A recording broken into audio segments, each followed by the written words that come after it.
when you're being breadcrumbed, you are going against the grain, basically. You're doing something you know you don't want to do. You're agreeing to something that you know you don't agree with. You're letting someone do the things that you know you don't want them to be doing to you. That's breadcrumbing, and you still stay. They only give you a little bit just to keep you around, just to keep you hooked. They say the nice thing when they know they f***ed up. They do the nice thing when they know they've done something wrong. They come through that one time when they didn't show up and you got so upset and you threatened to leave them. That's when you're being breadcrumbed. That's not genuine. That's not genuine love. That's not genuine companionship. That is manipulation at its finest. Breadcrumbing is manipulation. You're being manipulated, okay? So I'm trying to shake you awake so that you can know when you're being breadcrumbed, when you're being manipulated, and to get the f*** out, okay? Like, leave. It's okay. Someone else is gonna come along, and if they don't come along, you do like I do and take yourself on dates. You don't have to wait for a man or anyone to do what you want to do, okay? Like, that's why we get stuck. That's why we stay in these cycles of manipulation and emotional abuse, because we don't know how to pour into ourselves and how to pursue ourselves. We're gonna roller set my hair and talk about how you can break the cycle of being in situationships. Y'all know, well, maybe y'all don't know, but I was the queen of situationships, unfortunately. And the way that I broke out of that was I put myself first. I started setting boundaries. I got clear on what I truly wanted, and I think the number one reason why people end up in situationships is because they're people pleasers. I was people pleasing the fuck out of these men, honey. Wanted a man.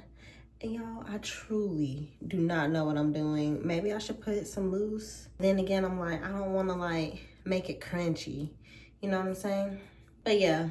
I wanted a man so damn bad that I was people pleasing and letting him do and act however he wanted to act towards me. So the way that I broke out of these situationships is I spent time alone. And if you didn't look at my last video about intentional isolation versus separation, then you should definitely go and watch that because it's for you.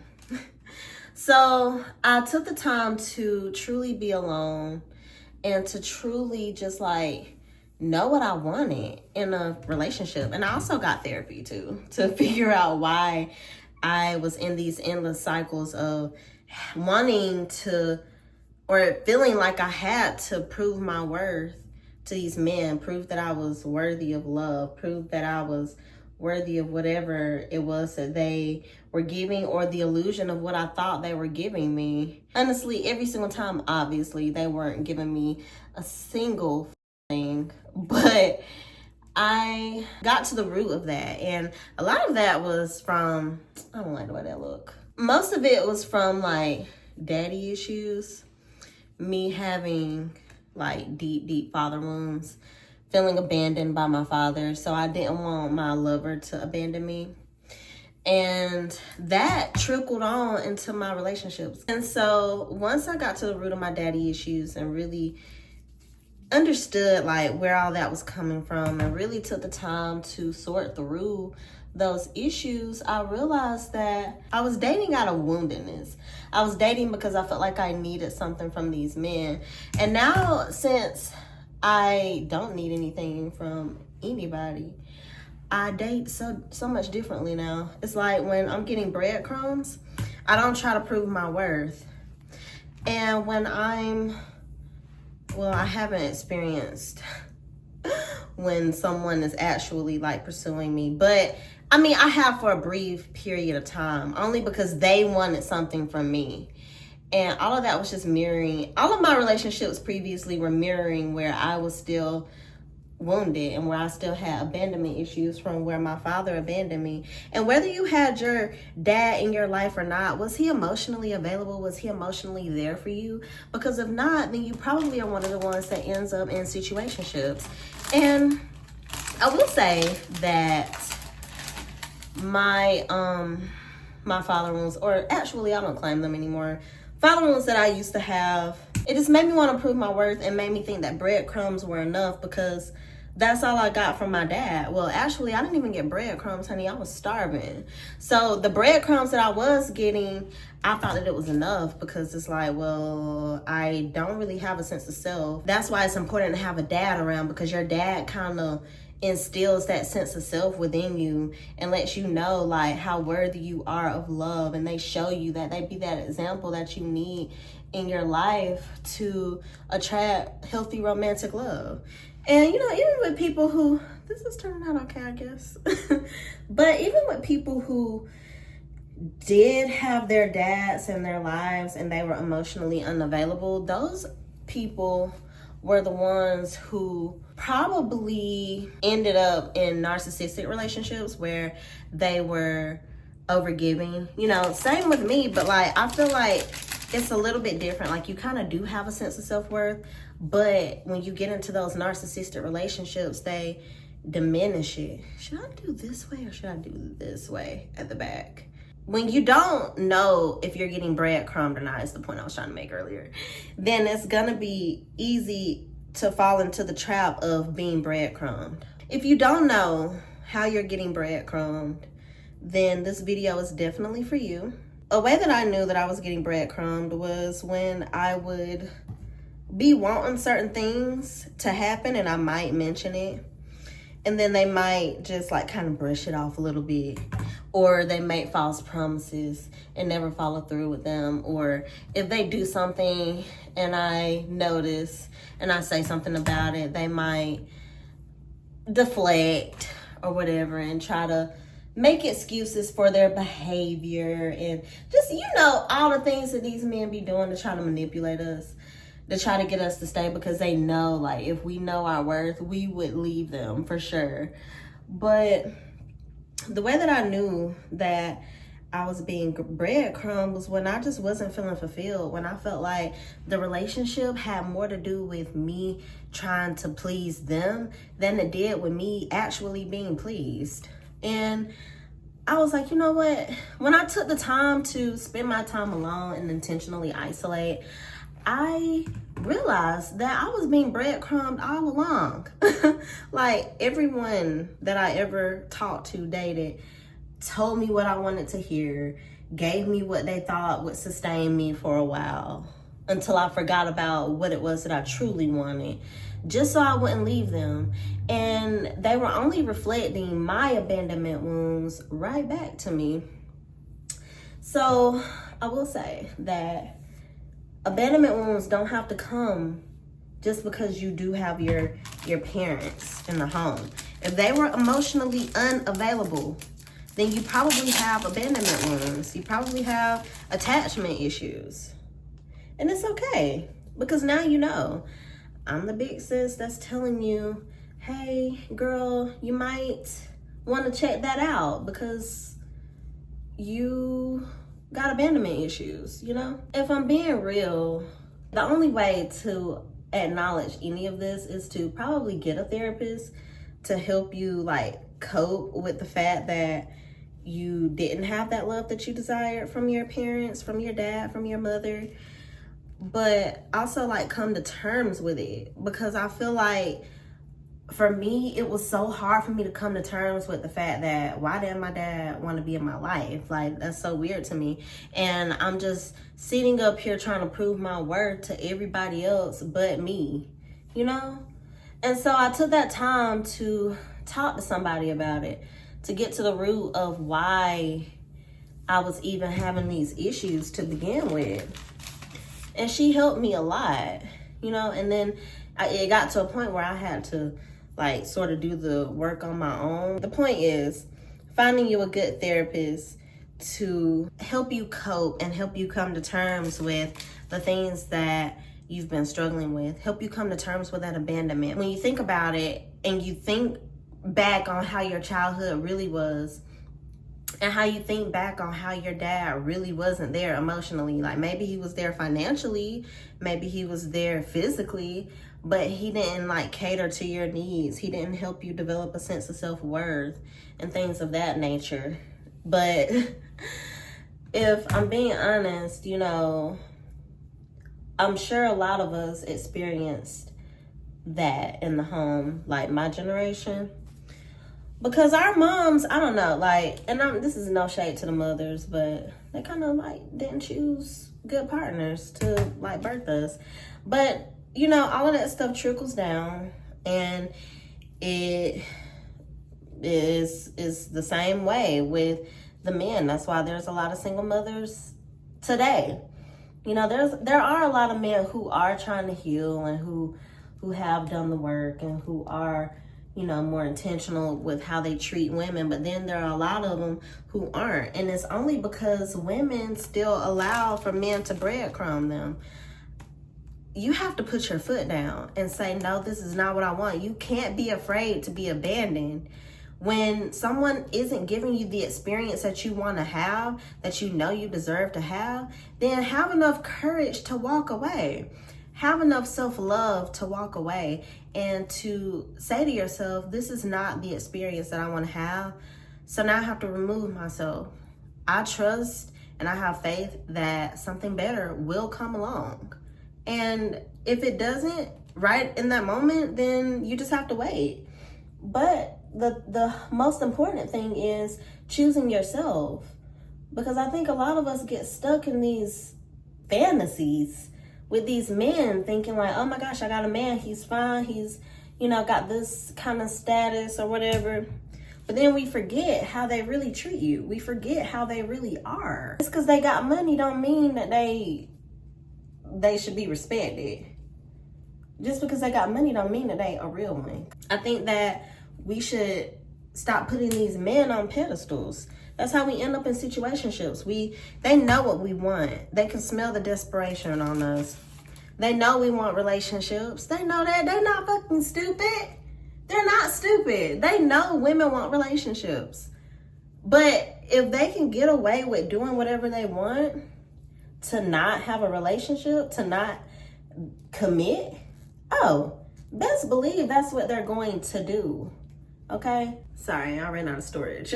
But what would you do if someone was in your space, you knew they wanted something from you, you knew they was a little bit desperate, and even if you don't come off as desperate, they know you at least want a relationship, you know what I'm saying? So it's like, what would you do? Put yourself in their shoes. You would use the person. You would try to get what you can get out of that person so that you don't have to do all of the things that it takes to build a relationship. If you can get away with the big steps of things and still get what you want, what you gonna do? If you're a dishonest person, because, you know, there's been plenty of times where I could have had a relationship with somebody and used somebody because they like me so much. Like, you can smell the desperation. Let me redo this one because it's feeling a little wonky. When a person feels like they can still get what they want without actually giving someone else what they want, we call them takers. Okay, we call those people takers. And they will take and take and take what they can get from you because you're a giver, and they never reciprocate. And then you end up in this long cycle of people pleasing. They might say, oh, you my girl, or I'm your man type thing, but they're not actually making moves, and they're not actually making you feel wanted. They're not actually giving you the experience that you truly desire. They're not taking you on dates. They're not buying you anything. They're not moving to the next level. They're not talking about marriage or talking about moving in or anything like that. They're just giving you enough to keep you there. That's breadcrumbing. So if you didn't know what that was, there you go.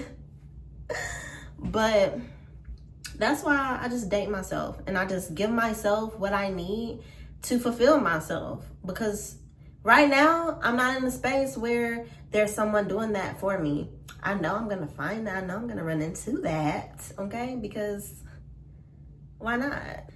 Oh, Lord. But for right now, like, I have to think about me, and I have to think about the things that I want, and I have to Think about the experience that I want to have, because there's been plenty of times where people just like they date me how they date other people and think that I'm gonna tolerate the breadcrumbs because that's what they're used to women tolerating. So we have to like stand up for ourselves in that way. It's like we're afraid to tell men no. It's like we're afraid to say, yeah, this ain't the experience that I want to have. Sayonara. See you later. Actually, I'm not going to see you later, bitch. You're cut off. But it's like we're afraid to say that because it's like, oh, if I say that, then they're going to leave. If I say that, then I'm not going to have a man. If I say that, then I'm going to be alone. And you want to know something? That's the power that a lot of men know that they have over women, is that they know women don't want to be alone. They know that we want companionship. They know that we have a biological clock if we want to have children. They know all of these things, and yet they still waste our times.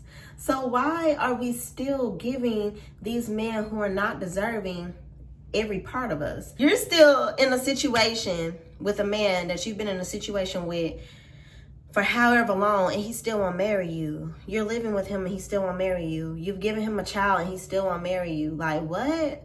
Like, I just feel like, you know, some women will say, oh, well, I don't really want to get married. But don't you know you want to get married, girl? You know you want to know that this man, this relationship is locked down. Y'all locked in, you know?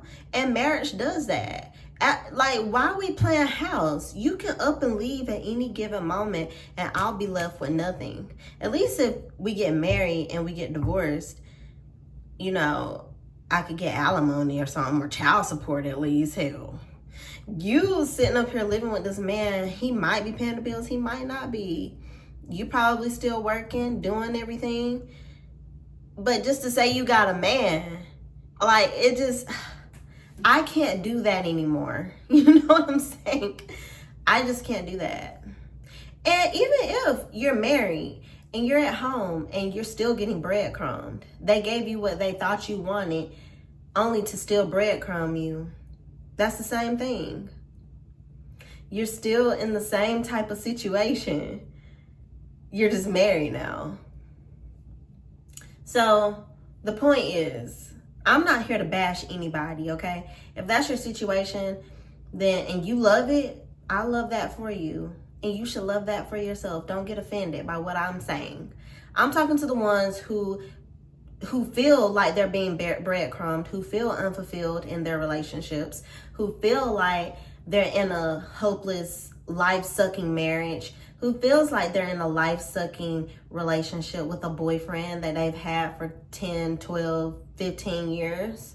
And they still ain't made the next move in commitment with you. Like, if we buying a house and we having kids and we living together, why are we not married and like sharing finances? Maybe that's what people don't want. I don't know. I truly don't know. But I know for me, like, if you're gonna be in my space full time, I need to have like a solid commitment. You know what I'm saying? I'm not saying that there's anything wrong with having a live-in boyfriend, girlfriend, or whatever. I'm truly not saying that there's anything wrong with that. But like, for me, and if you're one of those ones who are sick of being breadcrumbed, who are sick of feeling like this is all for nothing, like they could up and leave at any given moment, then this is for you. Don't let people breadcrumb you. Demand what you want and take that shit or walk away.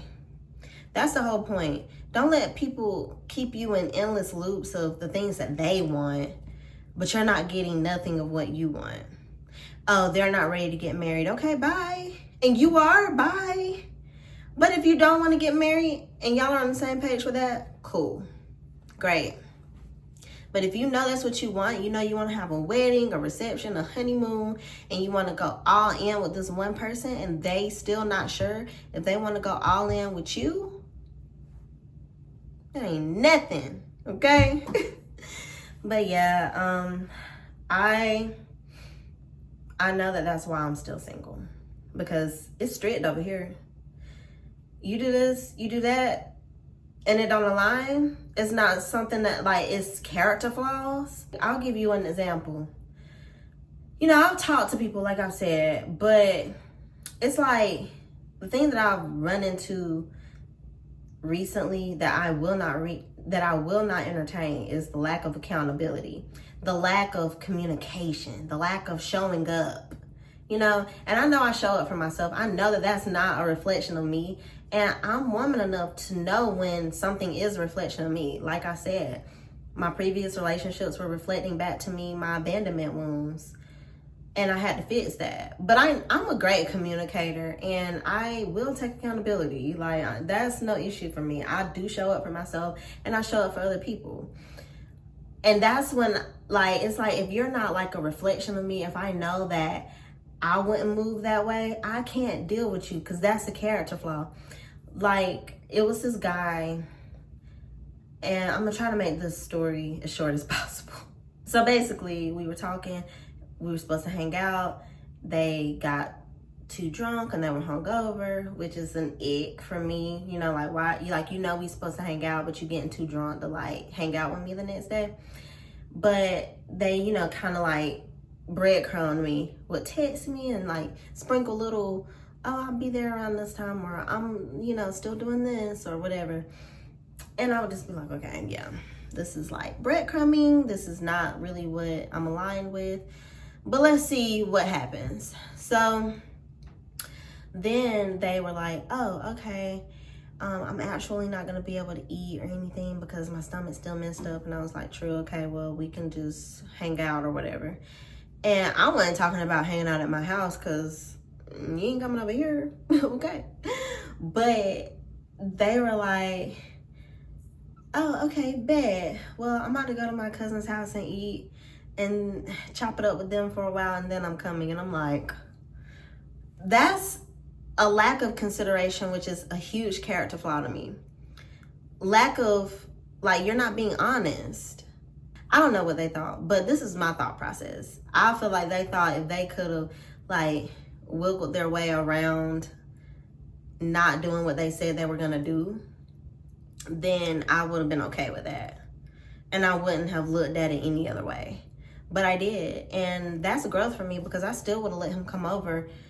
I would have let him come to my house years ago. But, you know, that's like growth. And I'm proud of myself for that. I'm not letting anybody breadcrumb me and suck me into another situationship. I can smell them a mile away. Situationship no more, baby, okay? We're done with that. We're over that phase of our lives. So, I feel like I've rambled on enough. I hope that y'all got something from this video. If you didn't, then you need to go back and watch it from the beginning and keep watching it because I definitely gave you a little bit of something that you could go off of, I hope, to get you through and let you know when you're being breadcrumbed. So I hope that you received something from this video. And if you did, go ahead and hit that subscribe button, like this video, share it with a friend who keeps constantly getting manipulated and breadcrumbed by these men.